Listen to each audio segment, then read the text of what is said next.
Hi everybody. So for my presentation, which is for assessing students with exceptionalities, I'll be looking at everything that we've learned in the course as well as providing information from the text or from any research or articles that were included in this course or research articles that I have found on my own. So each slide will represent a different week and a different topic and or a different topic area.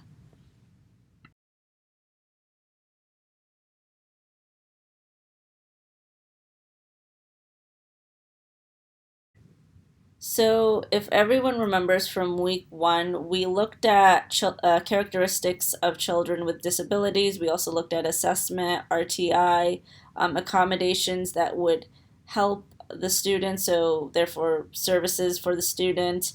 Um, and those services would depend on what category they've been placed in, so what eligibility they have.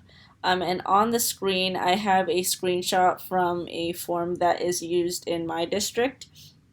Usually, the team, after collecting data, they would get together and, as a team, decide on what would be the most appropriate category or eligibility for the student.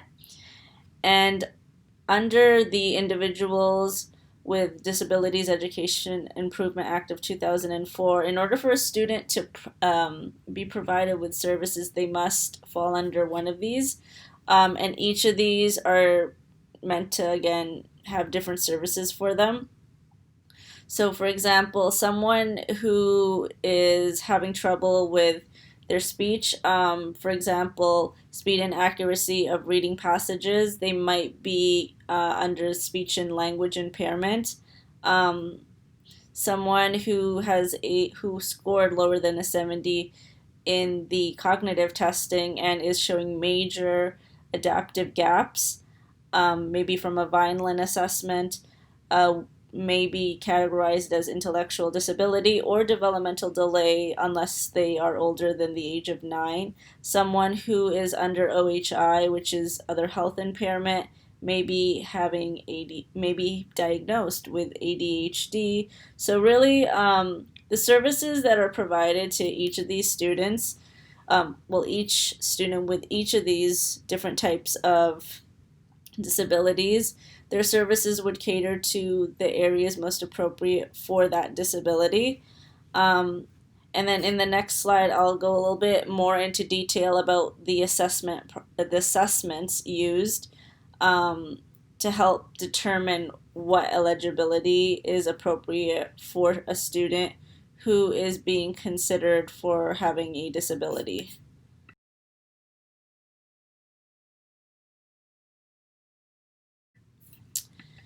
So, in order to figure out a student's eligibility, testing is usually done, or assessments. Where testing is more specific, usually is, as mentioned in class, one method of assessment used to evaluate student progress, outcomes, and needs. Assessment, on the other hand, is much more broad and involves formal and informal methods of evaluating students. And basically, this information is then used as part of the RTI process, and RTI and MTSS. So, MTSS is much broader than RTI. RTI is a model for identifying and addressing specific academic needs for students who may not be um, progressing at the normative population for their age. And MTSS is much more broad in that it's not just solely focused on academics. It also looks at other areas such as social, emotional, academic behavior, just sort of the child as a whole. And I will go into more detail about MTSS and RTI in the following slide.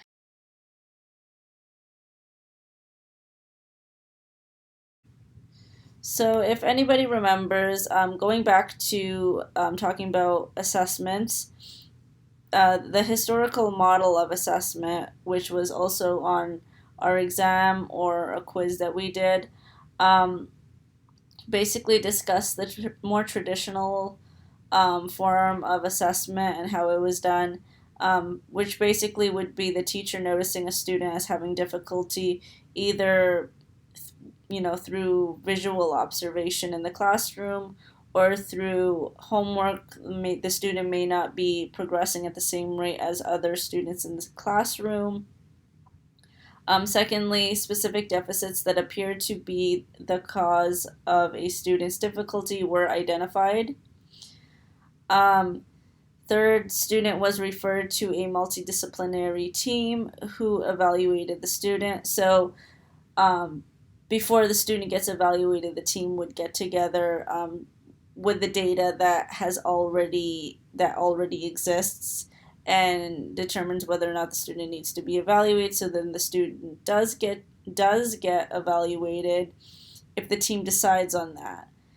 Fourth, eligibility is determined, so the team will then look at the results from the evaluations that were done for the student during the step 3, and then they would determine what eligibility the student would be. For example, going back to one of the earlier slides I showed you, could be autism, could be developmental delay, could be OHI. A student would be considered for one of the eligibilities. And then for 5, an individualized education program would be put in place for eligible students. So this would result in creating goals for the student. For example, if a student is struggling in reading, goals geared towards reading would be provided, as well as math areas. If a student is struggling in math, then math goals would also be included. And then also present levels of academic performance, which includes parental concerns and academic data, which can be from formal assessments such as like a WIAT, or it could be through progress monitoring data, like MAP testing scores or STAR data. And then lastly, what all of these, like based on like the outcomes, increasing rates of children would be referred for assessment and subsequently receiving special education services. So this would be all part of the historical model of assessment. Um, and sorry, my computer is not working very well. There is another model, which is the contemporary model, problem solving model, which more so emphasizes using finding a solution rather than determining eligibility. So there's different ways to look at this, um, and some districts do things slightly differently um, than other districts.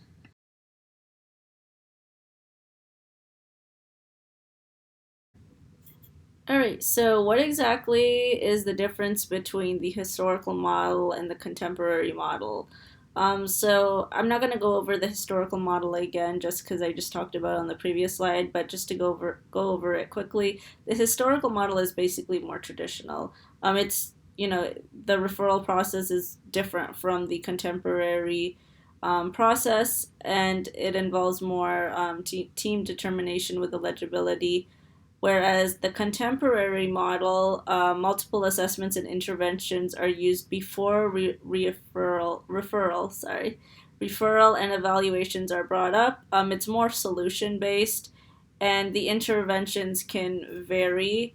Um, for example, interventions may or may not include special education services. So in that form, it would vary.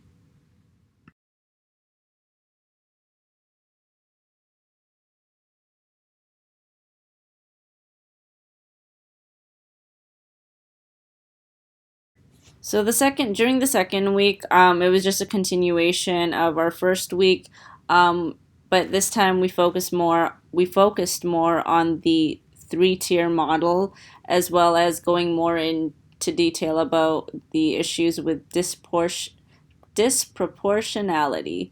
as well as overrepresentation, um, which leads to issues when it comes to eligibility and students who are in need of services, because when there's too many people that shouldn't be receiving services, it takes away from individuals who are in need of services. And this was an issue that kept happening years ago up until, the 2000s, when they decided to change things legally in the law, in order to prevent overrepresentation as well as disproportionality.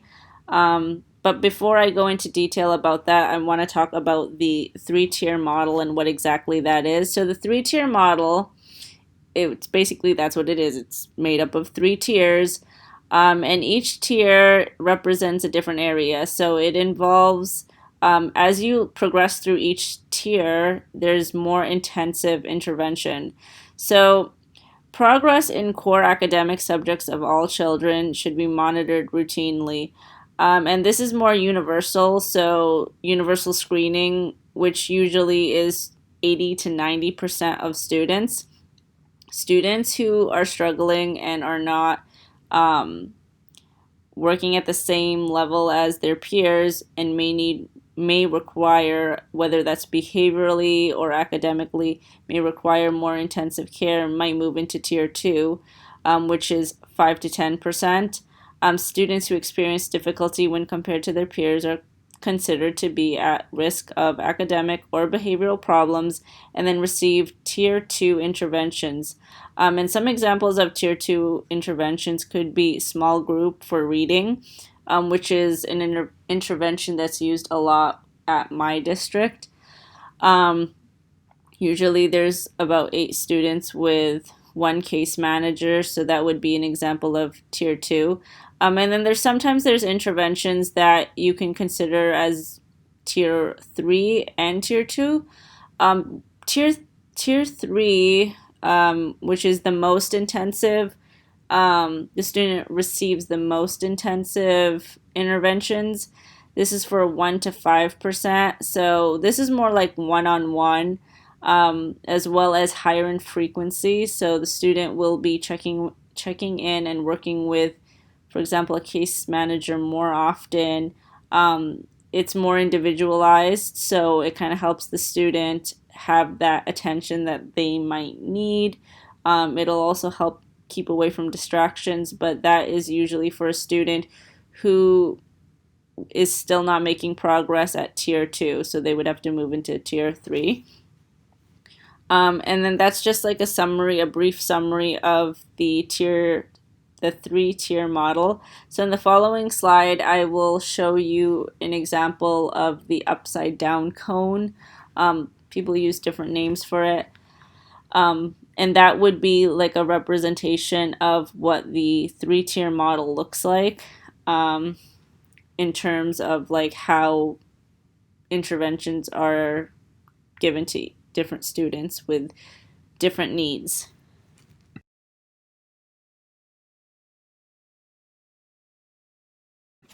Okay, so another area that we looked at in this class is disproportionality, as well as overrepresentation. So basically what disproportionality is when there is a over or under representation of students who are receiving services that come from different ethnic backgrounds. So they might speak a different language, but that doesn't necessarily mean that they are in need of special education services. And then there's also overrepresentation, which is when too many students are found to be eligible from a specific ethnic group. Both of these were found to be a big issue at one point, before they changed all of their rules.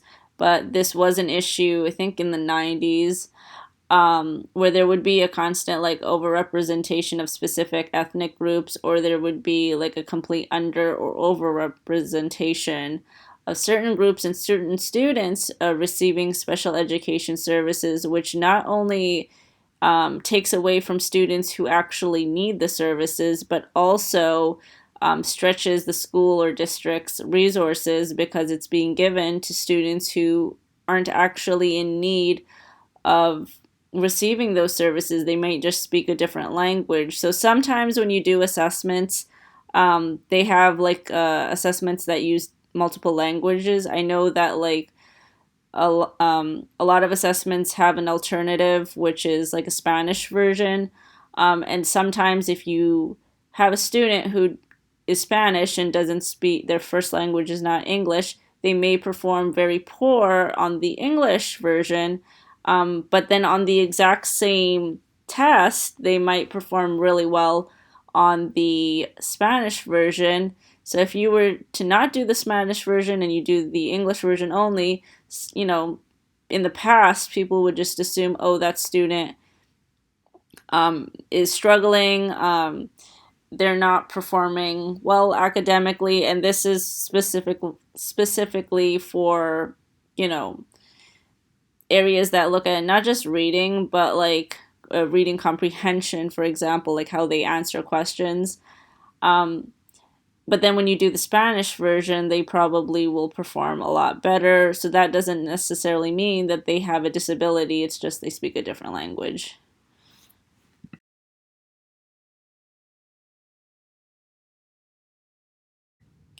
One area that I forgot to mention that was also mentioned earlier in our course was different types of assessments.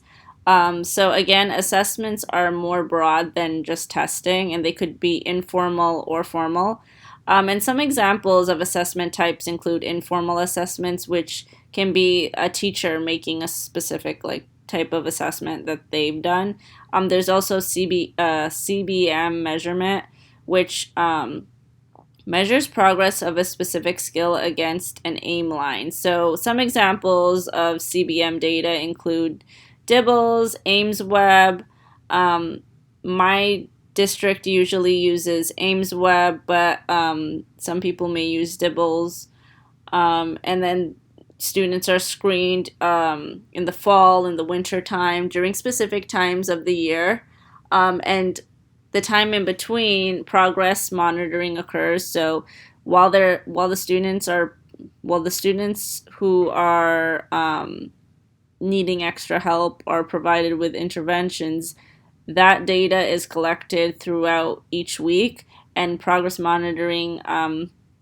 is progress monitoring data is collected, and then that's kind of compared up against an aim line. So the student will be set with a specific goal, and based on how they progress, you'll be able to see, for example, on Ames Web, if they're meeting their goal, if there needs to be a change in intervention. So that's one area of assessment that you can look at when it comes to CBM data. There's also performance assessment. So students create a product that demonstrates their skills or competency. Portfolio assessment, the collection of a student products to demonstrate progress over time. Norm reference testing. So this would be like comparing a student's performance of a task against the normative population. For example, same age peers. And one of those things would be in testing, there's like a area where you can actually put in like to compare to the normative population.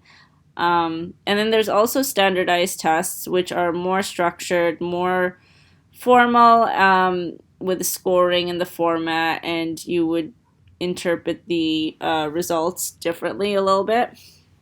But those are a few examples of different types of assessments.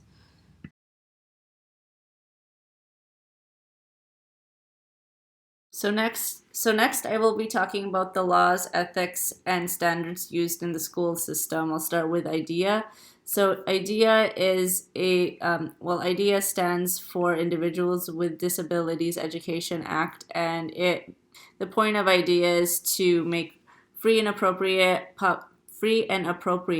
public education to eligible children with disabilities throughout the entire country, and ensures that special education services are provided to those children as well as related services. IDEA governs how state and public agencies will provide early intervention. So this starts from infancy to age 2, and this is reflected in Part C. And Part B, it is for children ages 3 to 21. So at my school, there are students who are 21 years old and still receiving educational services, and that is as a result of IDEA Part B. Next, there is the No Child Left Behind Act, which grants to schools who have a lot of children at the school that are not the most financially stable. It allows funds to provide services for those students. Many students with disabilities receive services under the provisions of the No Child Left Behind Act. And then the next area is parental consent. So for parental consent, when you do like the evaluations and the initials, you always have to get consent. You can't do any of that without getting parental consent. So for parental consent, you usually like send out a form, or you contact them and you send out a form, and you have a signature, and they have a copy of that form, and the school has a copy of that form for legal reasons. Surrogate parents or guardians can also provide consent. If a child is a ward of the state, LEAs must try to find parents, but if unable, may proceed with the evaluation. Consent for evaluations, that doesn't necessarily mean consent for the consent for that child to receive special education services. So a parent can consent, but that doesn't necessarily mean that the student or child is going to receive services. Whether or not they receive services will depend on all the evaluations that have been done and whether the child meets the criteria that is required in order to receive services. If in a situation a parent refuses to give consent or doesn't want to request, there are two options. So the LEA does not provide services. The school will just sort of amend everything and just sort of cancel everything, and there would be no further testing, or not any testing, if anything. And then the other option is the LEA may pursue legal means, which is called a due process, to force an evaluation. So that's all part of the parental aspect of the consent area. Then there is the informed consent. So parents have been fully informed. And usually, like schools, they give you, so at my school, they have like a procedural safeguards where, that kind of is like the informed consent, where they have all their parental rights in there. But realistically, informed consent is basically telling the parent like why the student needs an evaluation and the evaluation procedures that will be used. The procedural safeguards at my school just puts that into a hard copy, and that is given at every single meeting. So that is the informed consent. And also, the informed consent can be given in more than one language. So, for example, at my school, it's provided in English and Spanish because there are some Spanish-speaking parents at the school that only can speak Spanish.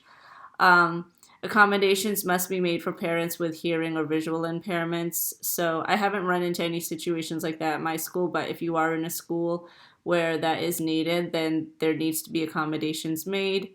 And parents need to be notified of any action proposed by the LEA in regards to the initial evaluation and other reports considered. So the LEA at my school is the principal, and the principal is usually the one in contact with the parent the most. And then I hear about evaluation, what needs to be done for the evaluation through the LEA. So that's part of informed consent. Then there's the IEP. So the IEP is individual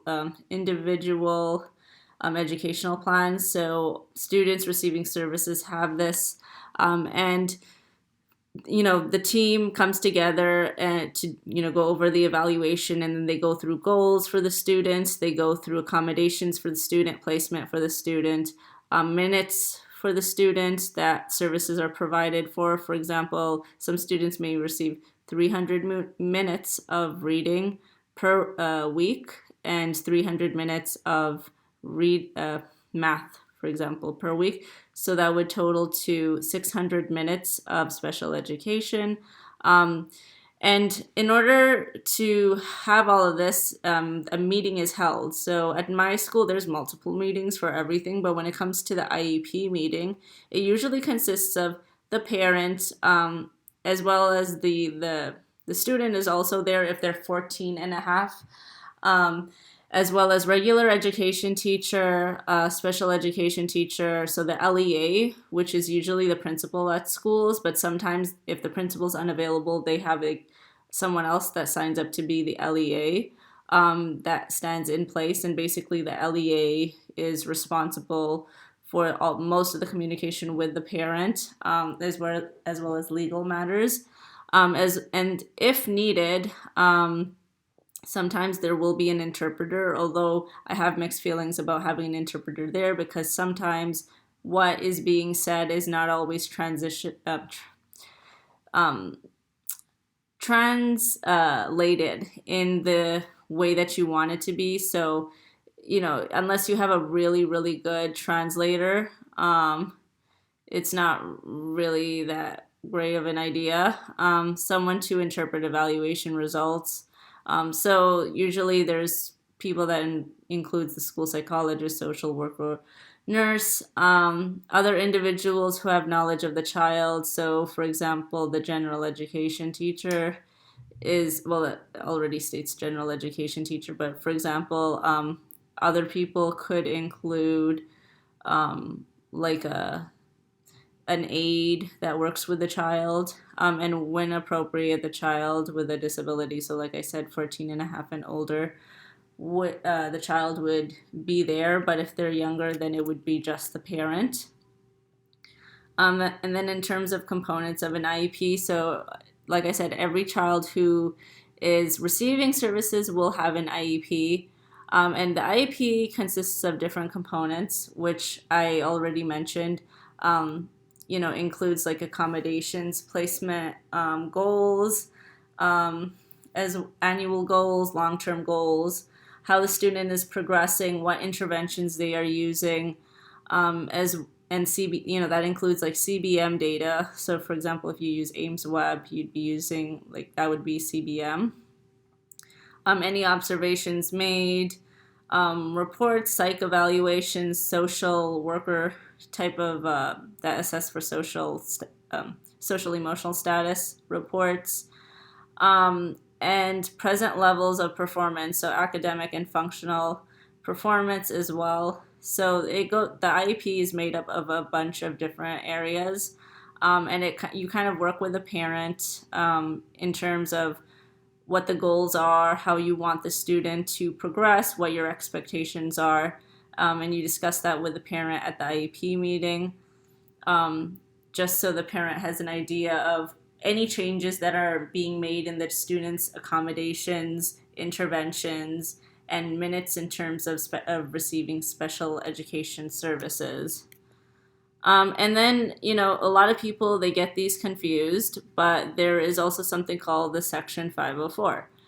So Section 504 is a civil rights law that protects a person with disabilities from discrimination in programs, or services that receive federal financial assistance and requires reasonable accommodations to ensure non-discrimination, whereas the IEP provides federal funding to states to assist in education of students with disabilities and has substantive requirements attached to funding.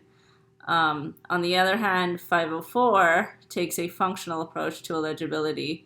For example, is a student having a mental or physical impairment that affects a major life activity, or with a record of such an impairment, or C, who are regarded as having such an impairment. Protections extend to students who receive general and special education. So, on the other hand, with IDEA, it takes more of a category approach. So, when you do an IEP meeting, you're trying to see who is eligible. This was again mentioned at the beginning of the presentation. There are different disabilities that are mentioned, and the team kind of goes through the evaluation results and makes a determination as to what category the child would fall under, what would be the most appropriate, and services are provided based on the student's eligibility, whereas the 504 is a little bit different. The student isn't categorized necessarily, but they're still able to receive some kind of accommodation that would help assist them in an area that they may have an impairment in. In addition, the 504 provides general or special education and related aid and related aids and services, whereas the IDEA provides special education and related services at public expense, and has to meet the state requirements, so it's more on the legal side. So that kind of covers, that's like a quick, description of, the more legal law and ethical sides to the working in a school system. How would you run the meeting? What are the laws that have, been put in place to have the meeting? What the parental rights are? What the differences are between a 504 and an IEP, because sometimes you'll have parents coming in and they'll be asking for, something that would be more appropriate for a 504, but they would want an IEP, and then sometimes you'll have parents who don't want an IEP and want a 504. So it's important to be aware of the differences between those two, as well as the laws and the parental rights, because you don't want to get sued.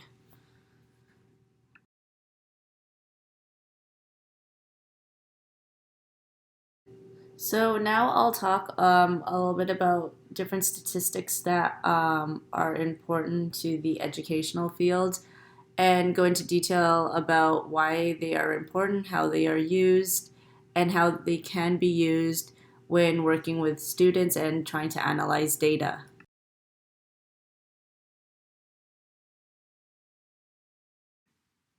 So now I'm going to talk about a couple of numerical scales. So you've probably seen this already, so I'll go through it really quickly. But you've probably seen this already in a stats class that you took. So there are 4 different types of numerical scales: nominal, ordinal, and ratio, and interval. So for nominal, is used for identification purposes only. For example, an example of nominal would be like your driver's license. There should be, or your passport has a number on it, so that would be an form of identification. That's an example of a nominal number scale.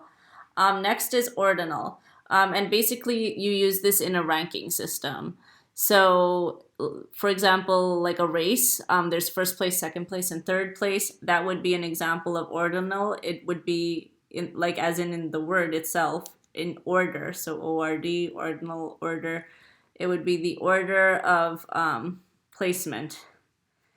Next is ratio. So for ratio, it's used for direct comparisons and mathematical manipulations, as mentioned in our class slide.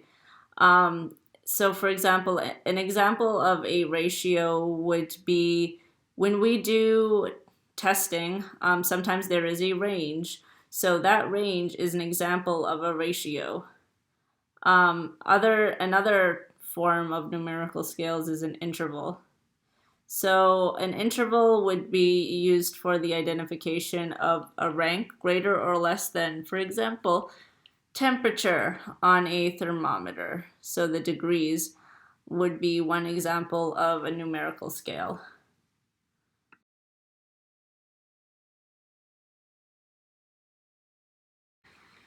So another important statistic to remember is the variance. So what is a variance? The variance can be described as the degree or amount of variability or dispersion in a set of scores.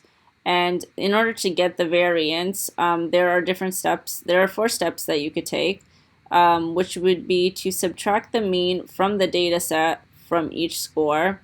Then you would take the square of each difference, find the sum of squares, and then lastly calculate the average of the sum of squares by dividing the total number by the number of scores. So I've also attached a YouTube video in the slide which demonstrates how to do that, how to get the variance, and then I've also attached an image of the calculation, the formula to get the variance.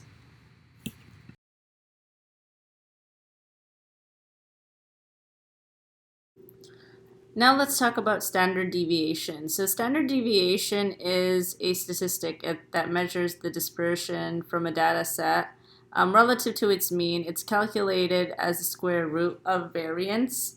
Um, and basically it is this dispersion of a set of values. So in this slide, I have the formula used to get the standard deviation. And then the standard deviation and the variance, they go hand in hand. So that's why I have I've explained the variance as well. And standard deviations are used when you do assessments for students. So sometimes they would be, for example, 1 standard deviation above the mean, 2 standard deviations above the mean, 3 standard deviations above the mean, depending on how they score. So, for example, if they were 1 standard deviation from the mean, that would be about 68% from the set. And then if they're within 2 standard deviations, that would account for usually 95%. And then 3 standard deviations would be 99%. And usually you can set your standard deviation scores based on like what you're using. So if you're using like the more traditional workbooks, um, the paper and pencil version, then there's booklets in there and manual guides that will let you know what the standard deviation is. Otherwise, you can just generate that information if you use online. For example, I use interactive, so I would generate those scores and that information when I generate the report. Those would also get pulled up.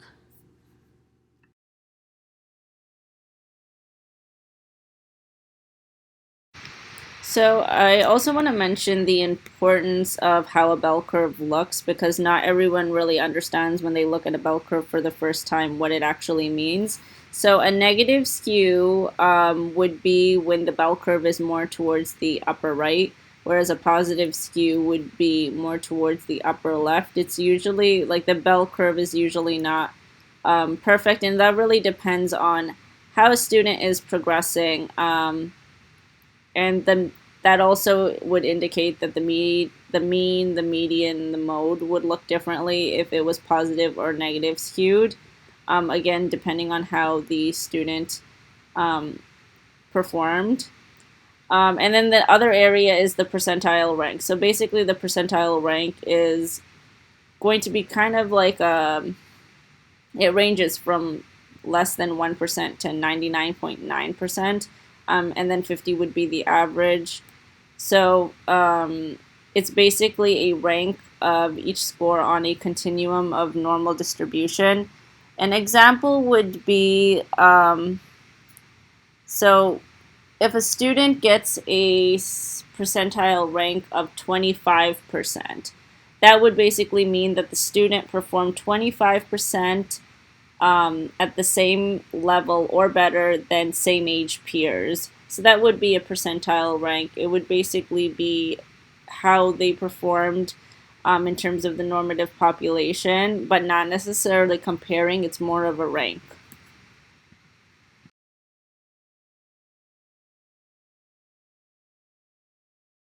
So next I'm going to talk about correlation and scatter plots or scattergrams, whatever you want to call it. So basically, a correlation is the degree of relationship between two different variables. And when you have a scatter plot or scattergram, you'll have a bunch of data in a chart, and you would have to look at how that data is dispersed in order to understand what type of correlation it has. So a perfect positive correlation would be a +1, a perfect negative correlation would be a -1, and then no correlation would be a 0, which these are all examples of different types of positive, negative, and no correlation examples. On your left side, you have a positive correlation going in an upward trend. In the middle, you have a negative correlation, which is going on a downward trend. And then a result of 0, which is no correlation, would just be a line going through the middle. And basically, the tighter the dots are towards like a line, the nearer to perfect the correlation. So these are all examples of correlation, which are used when interpreting different pieces of data.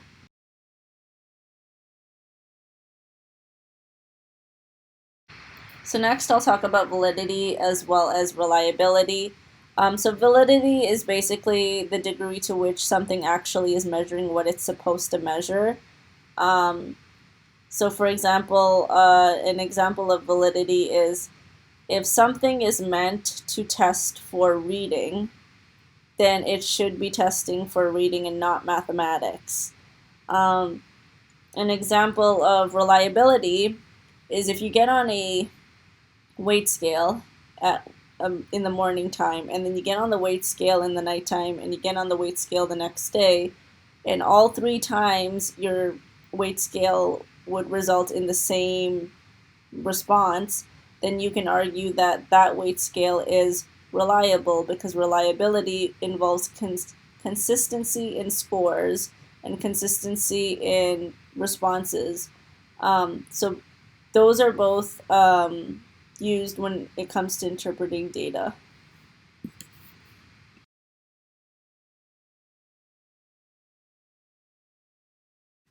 Okay, so next I will discuss the different types of reliability and methods of measuring reliability. So, in order to measure reliability, you'd use R, which is Pearson's product moment of correlation. And then, in terms of internal consistency, there to measure reliability, there's different ways of doing it. You could do test retest, which is basically testing reliability over a time period. So a student will do a test probably like for example in September, and then they'll get tested again at some point later on, and then again they will get tested at some point later on, and you would check to see if the scores between those three different time periods over that whole entire time period are consistent with each other. That would be test retest. And then another example would be equivalent forms reliability. Equivalent forms reliability is two forms of the same instrument are used, or when they are used, items are matched for difficulty. And the advantage of using this is that two tests of the same difficulty level can be administered within a short time frame. So whereas test retest is more of a longer time frame, equivalent forms you can use within a short time frame in case you're on a time crunch.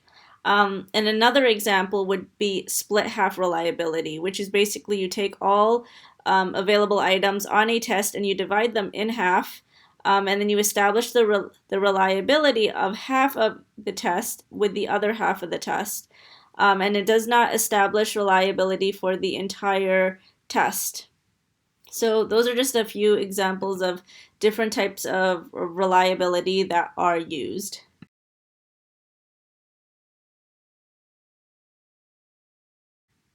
So now you might be wondering, with all of these different types of reliability and validity, reliability specifically, how do you know which one you want to use? So the answer to that question, really there is no answer to that question because that would be based on the assessment type, the type of data you're looking for, how much time you have, as well as the resources you have available. So that question cannot be actually answered because it would be based on so many different factors. So it would vary from, assessment to assessment on what kind of reliability you want to use and what would be the most appropriate. When it comes to reliability, in terms of the R score, the preferred one would be 0.80. 0.60 is okay, but it's not necessarily preferred. And then below that is not preferred.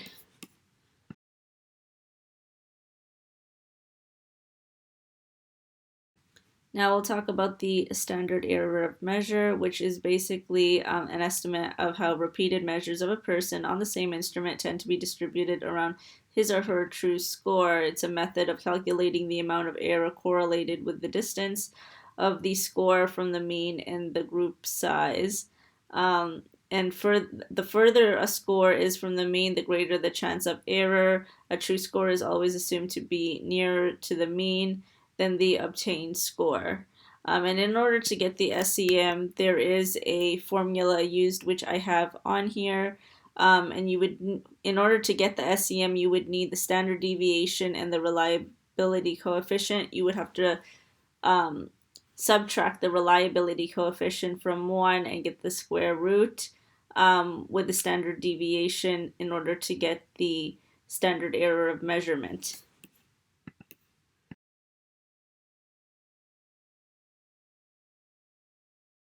So validity. So in terms of validity, validity, as previously mentioned, is when something measures what it's actually supposed to measure. And just like reliability, validity is, there's different types of validity. So I will discuss examples of each one. And one example would be predictive validity. So when it comes to predictive validity, it's basically the extent to which a score on a scale or test predicts scores on some criterion measure. An example would be those tests in the application process that employers give out to applicants. The employers would compare that with the job performance of those that are hired in the future. So that would be an example of predictive validity. Then there's construct validity. So construct validity is about ensuring that the method of measurement matches the construct that you want to measure. So for example, let's say you want to measure anxiety.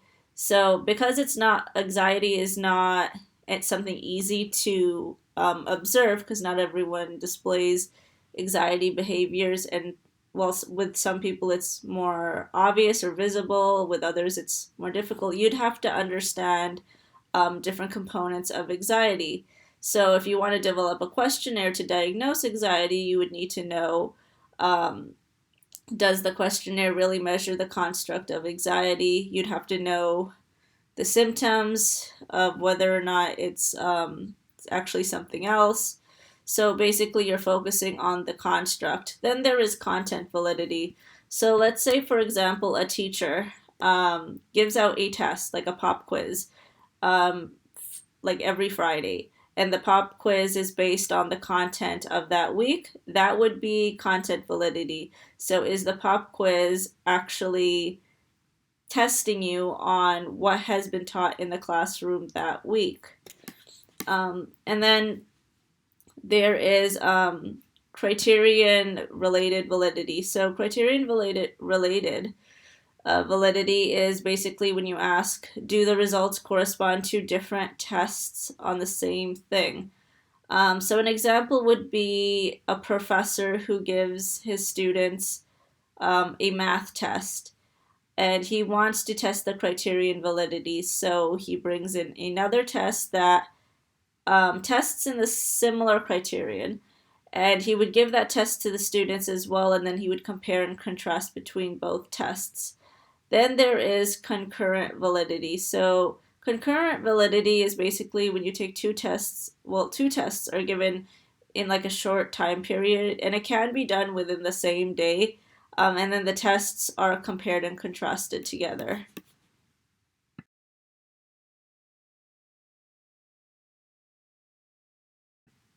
So, why is it important to understand statistics when we talk about education? Because some of you might be thinking, who cares?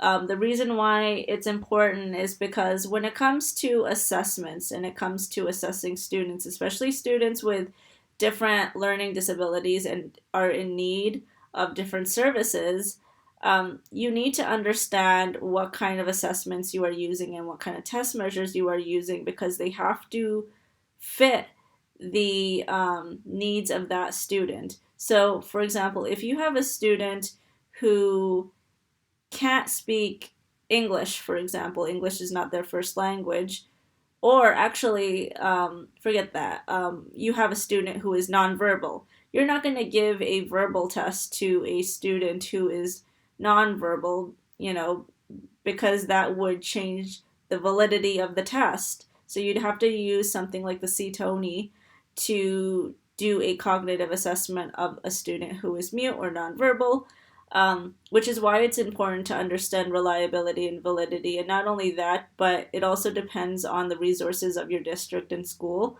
So Sometimes some schools may not have the same type of assessments that are available in other schools, and that's just based on resources. So you really have to have an understanding of what assessments you are using, so you don't waste resources and time by assessing students who should not be assessed with a specific or certain type of assessment that doesn't fit their needs or is not looking at the area of their needs. So that's why it's important to understand the validity and reliability of different tests and assessments. And not only that, but it's also important to be able to read data properly, because when it comes to formulating an intervention plan, you need to be able to assess a graph, progress monitoring data, and understand where interventions need to be changed.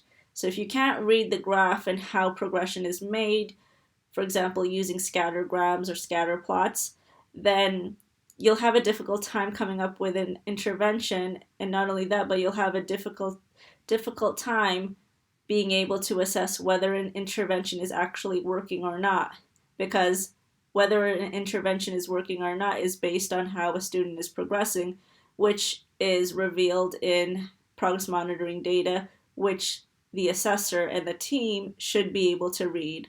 And sometimes they have like workshops on IEPs and stuff for staff members who aren't used to doing that type of thing.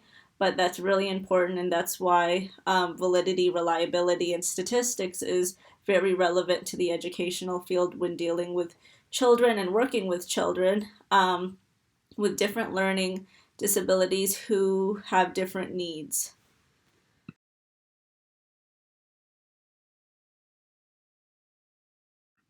So the next part, I'm going to talk about a couple of research studies that have been done that supports the validity of certain measures used within achievement tests. So this one focuses on the Wyatt, and the Wyatt, as mentioned earlier, is made up of different composites. So this one focuses more on the reading side.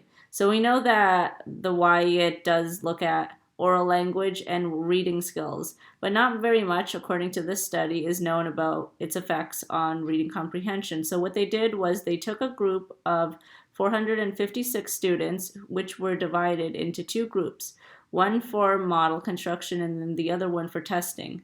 And they wanted to really evaluate the effects that oral language and reading had on reading comprehension. And the results indicated that a number of effects on reading measures would go beyond the expressive and receptive distinction in the test manual, which only added validity evidence for the Wyatt 3. So what they found was there was proof that the subtests used in oral and word reading did have an impact on a student's performance in the reading comprehension area. So this is just one study that focuses on validity. There is another study that I will talk about in the next slide.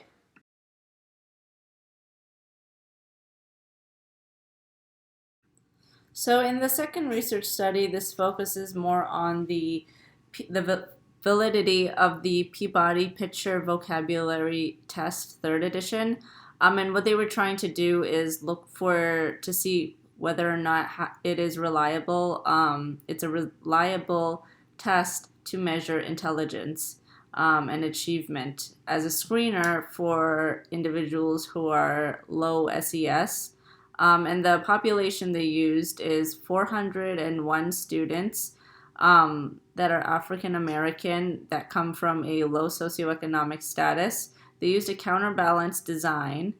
What they basically did was they screened these students, and their results from the study indicated that the selection of a single cutoff score for the Peabody Picture Vocabulary test was problematic. It wasn't as good using it on its own.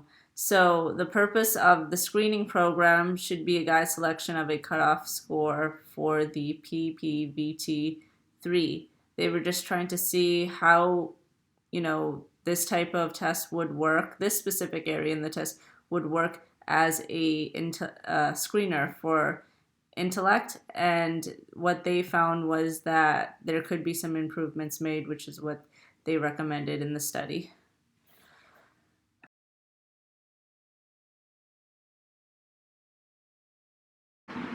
So next I'm going to talk about is CBM, which is curriculum-based measurement. And before I go into detail, it's important to differentiate between the different assessment types again, so not to get anyone confused, but curriculum-based measurement is CBM monitors student progress frequently by comparing a student's progress with an expected rate of progress, whereas curriculum-based assessment uses content from the curriculum to assess students' progress within a given topic in the curriculum.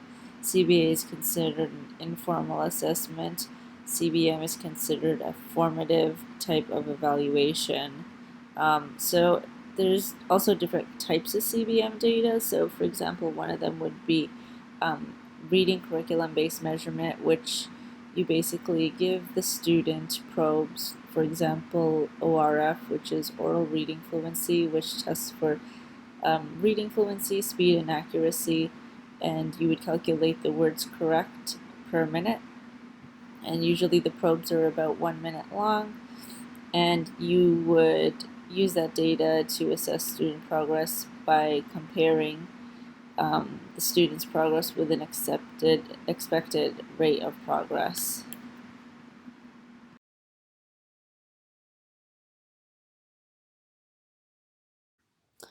So next I'm going to review an example that we already did in class, but I'll just go through it again. So it's the Adam example. So the Adam example, this was a student that was struggling in reading, and basically the teacher team decided to come together and work through interventions with Adam. And in order to do this, there are steps that need to be put in place. And it starts with figuring out what reading level the student is actually in. And in order to get that, you would do the survey level assessment, which basically you would mark off how the student's doing based on mastery, instruction, as well as mastery, instruction, and frustration. Sorry, I got a bit frustrated. But you would mark off the student based off of how they do in those categories, and then that would give you the survey results. Once you have an idea of where the student is, so according to the teacher, the student should be at the beginning level for third grade. Once you have that information, you have to know the number of weeks for a goal period, and you'd have to start setting up and figuring out what your goals are. So you would provide the student with ambitious goals to work towards, and you would kind of see how the student would work towards these by also providing a weekly goal. So an example would be at third grade level, a realistic weekly goal might be like 1.0. An ambitious weekly goal would be 1.5. So it really depends on where the student is and the percentage of the CRWs, which stands for correctly read words, not just the percentage, but the actual correctly read words itself, as well as the amount of errors that the student makes. Once you have that, you have to figure out like the interventions that you're going to be using. And once you have that, you would progress monitor to see if there are any changes that need to be made for the student in terms of reading. If the student is not progressing, you have to make a change in the intervention. So in order to get that data, you would need a aim line or a trend line to track how the student is doing. So the aim line kind of leads from the baseline to the goal, and it basically shows you if the student is positively responding, negatively responding, or not responding, is sort of in the same area.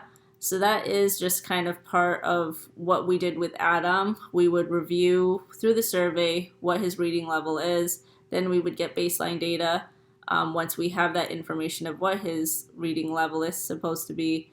And then we would provide interventions to help him improve in the reading area.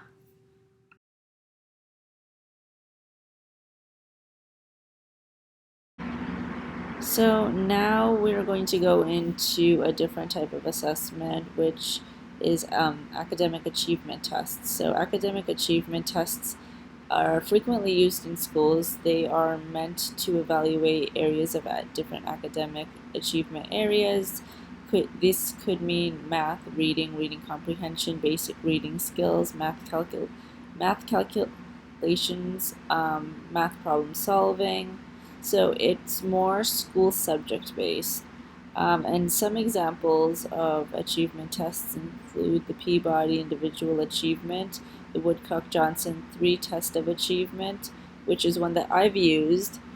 There's also the Woodcock-Johnson, the regular one, and NU has a form, the battery brief, which I've also used, the Kaufman Test of Educational Achievement 2, which I have also used, which is the KTEA, and I've also used the Wyatt, although there is a new version of the Wyatt that I'll talk about a little bit once I go into detail about each one. So each of these subtests, they work differently. Some of them are administered differently.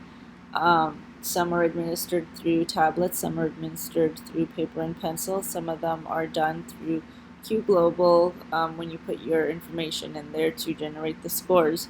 And some people, from what I know, prefer the Woodcock Johnson less. More people that I've worked with tend to like the Wyatt a bit more. I tend to like the Wyatt more. But it really depends on what this district's resources are. So it really depends on the resources available at the school. You may have the Woodcock Johnson, or you might use the Wechsler individual achievement tests.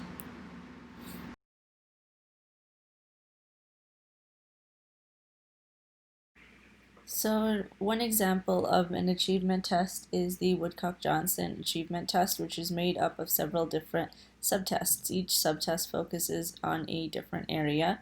One subtest is the letter word identification, which measures the skill in identification of words and pronouncing words correctly. Um, there is also applied problems, which provides a measure of mathematical knowledge and reasoning. It includes the ability to analyze and solve problems. There's also the spelling test, which focuses more on spelling. There is the passage comprehension, which focuses more on comprehension, single comprehension of single word stimuli and short passages. Um, so it would look at whether or not an individual is able to identify a missing word in a text. There is also calculation, which measures the ability to perform mathematical computations. There are writing samples, which focuses more on writing ability. There is also um, word attack, as well as oral reading, which is new. And then there's also sentence reading fluency, math facts fluency, and sentence writing fluency, all of which focus on different areas. So some of these are more focused on reading, whereas some of them are more focused on writing, and then some of them are focused on math skills. So usually, like any achievement measure, this test focuses on all different areas.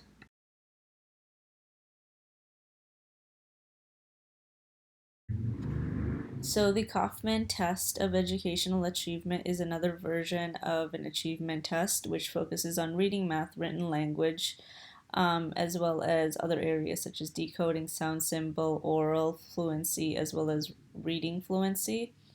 And each of these composites are made up of subtests. So for reading, there's letter and word identification, and reading comprehension. For math, there is math concepts and applications, and math computation. For written language, it's written expression and spelling. For oral language, there is listening comprehension and oral expression. For sound symbol, there's phonological awareness, nonsense word decoding, and letter and word recognition.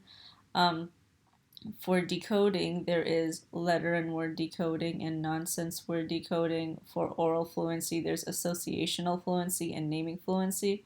And then the last composite area is made up of word recognition fluency and decoding fluency.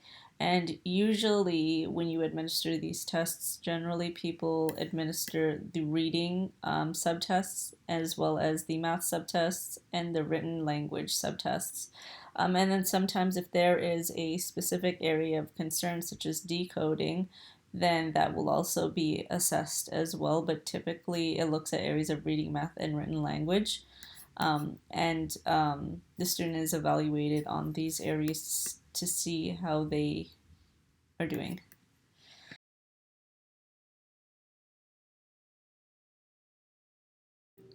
So next I'll talk about the Wyatt, and there's two that people are probably using interchangeably or should be using one. The Wyatt 3, which is the one that most people are familiar with, that's the one that should have been being used if you are using the this type of achievement test, then it should have been the Wyatt 3 that you're using. But I do know that they've just released the Wyatt 4 in September.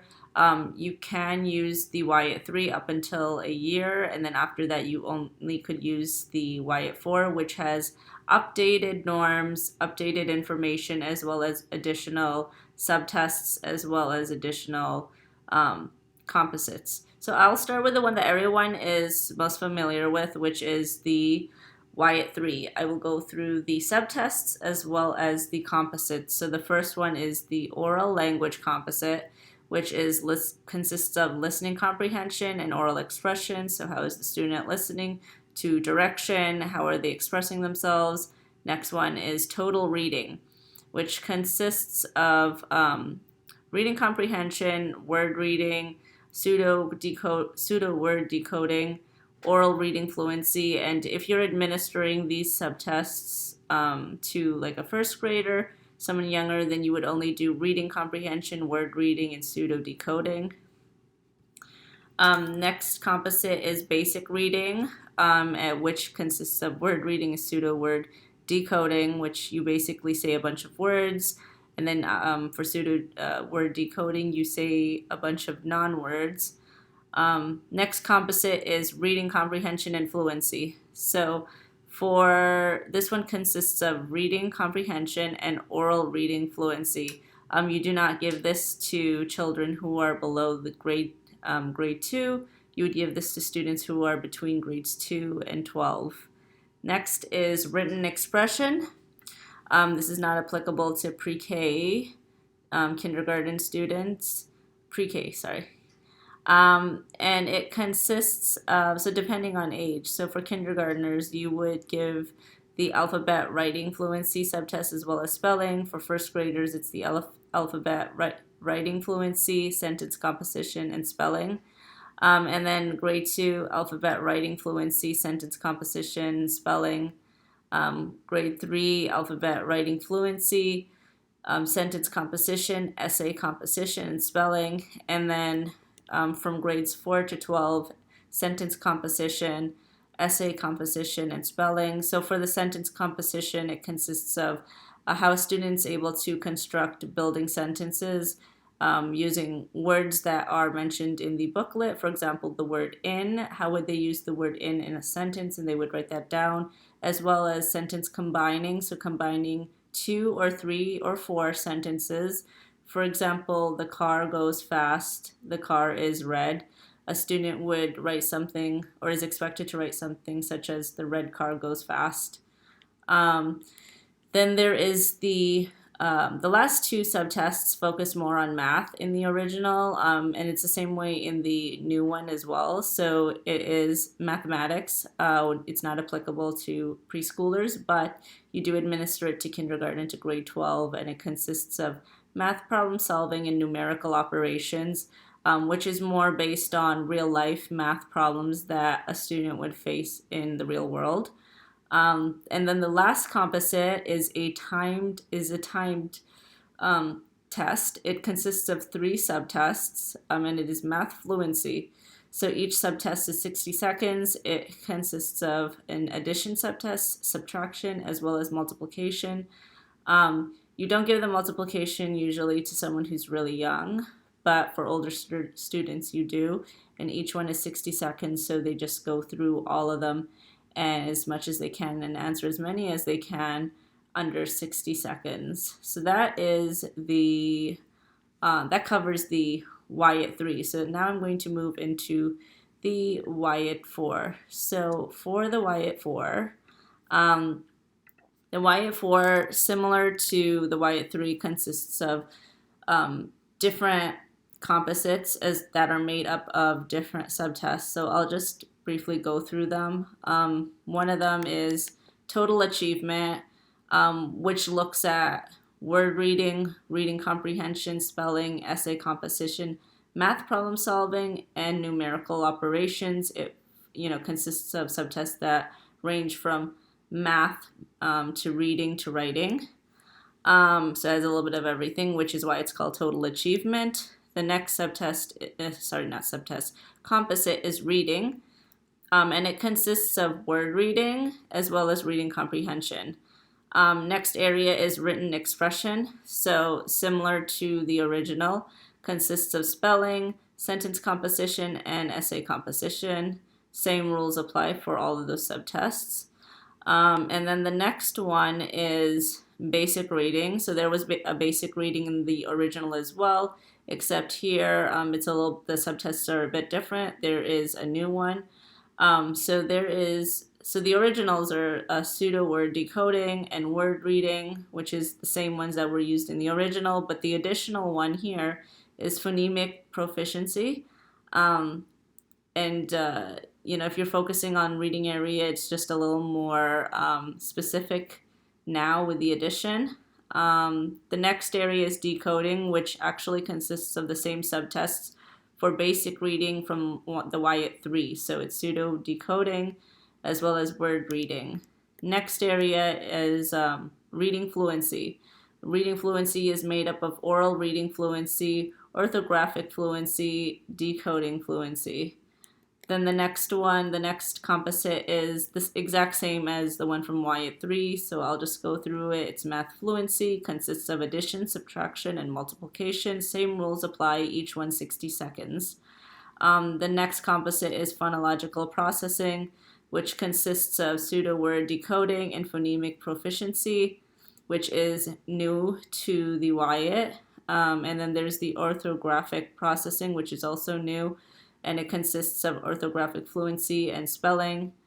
And then there is a dyslexia index, which is also new to the Wyatt, and it consists of word reading, pseudo-word decoding, and orthographic fluency. So that pretty much covers the Wyatt 4. The norms are different compared to before. Average now is 90 to 110. Low average would be 80 to 90, very low is 70 to 80, and then extremely low is anything under 70. High average would be 110 to 120, very high would be 120 to 130, and extremely high IQ, not IQ, sorry, an extremely high score would be anything above 130. So the norms are different. There are additional subtests. Which I think would help if you're working with a student that could be, for example, dyslexic, because there is a dyslexia index. So that covers the Wyatt 3 and the Wyatt 4.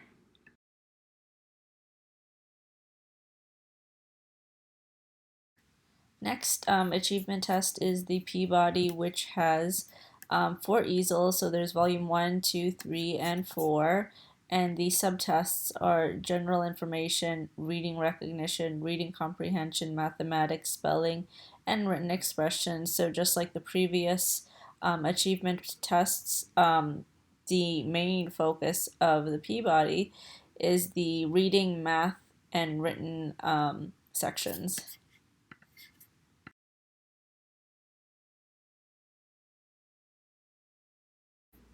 And so other test assessments that are more specific, so if you're not looking for um, everything involving reading, math skills, and writing skills, you can do something more specific, such as the Key Math 3. If you're looking for more of if you're working with a student um, with math related concerns. There's also the Gray Oral Reading Test, which focuses more on oral reading. If the student is having trouble with written language and written expression, the test of written language is one that you might want to use, or the WJ reading battery. Usually more specific tests would be conducted after you do one of the more traditional assessments. Um, and that's based off of how the student did on that specific area on the more generalized test and what parents and teachers have said. So, for example, if you have a student and that you want to do the an academic achievement test on, you might use the Wyatt, but you might realize that they might be struggling more in math. You might also notice that um, all of their math tests they're struggling with. So their teacher might say that they might be doing good in reading, but they might not be doing good in math. So you might want to administer something like the key math to look more closely at the math area. And that's just one example of how to use a more specific type of test.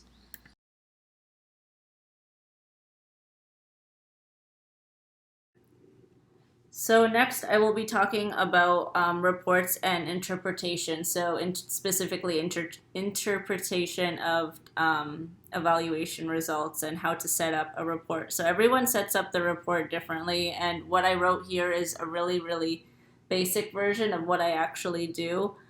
So I start out with the referral. Who is the student referred by? Do they have a current eligibility? What is it? What are the concerns? So that's what I write in the referral section. In the background, it could be family. It could be depending on what you write. I tend to put it as like the child's background as well as family background. Any sort of diagnosis of the family or the child, I will put in there as well. Usually, I'll look at a nurse's report just to have some background information to fill in here.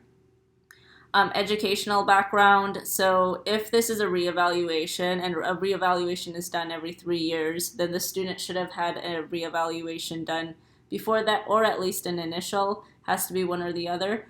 So I would look back and see how their results on those scores were, and put that into this report, as well as updated scores on tests, any sort of like assessments that they've done in recent years besides the reevaluation or initial results from 3 years ago.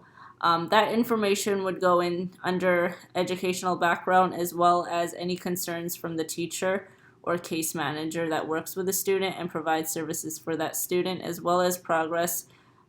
Performance based on the interventions being provided would also be there as well. The next section would be the test results. So I usually do a cognitive and an academic, but sometimes you'll need to bring in something like an adaptive measure, which can be the Vineland. So the cognitive looks more at the IQ section, and it's made up of different segments, just like the academic. Whereas the adaptive focuses more on life skills. For example, is the student able to run a short distance without falling down? And usually, like for the adaptive, it usually kind of can spill into different areas. For example, some of it is motor activity, some of it is more behavioral based. So you might find yourself, when you're doing an adaptive, responding to questions that OT might know more about, which is the occupational therapist. Once you have your test results in, you have to be able to interpret it, and that would be based on the booklets when they show the range and the percentile rank of how the student is performing in comparison to the norms. So that information would be on there, and that's why I put in the Wyatt 4, because the Wyatt 4 has updated norms. And not only that, but the category that the student is placed in is different. So average now means something average is something different from what average meant in the Wyatt 3, which is why I put that in. So it's important to have an understanding of how to interpret that data, because once you have your interpretations done, you have to present that data at the meeting, and you have to be able to translate that information from your perspective and your profession to a parent who may not understand what a percentile rank is. So you have to have a clear understanding of what you're talking about. The last section is the summary section. You can also provide summary and recommendations. I tend to do both.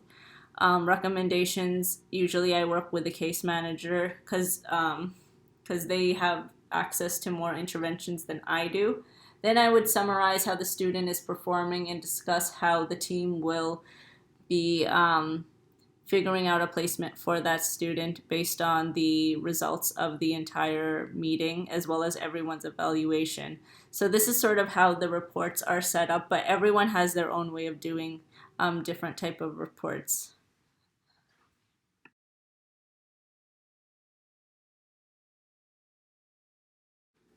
So now I'm going to put everything together in terms of the referral process.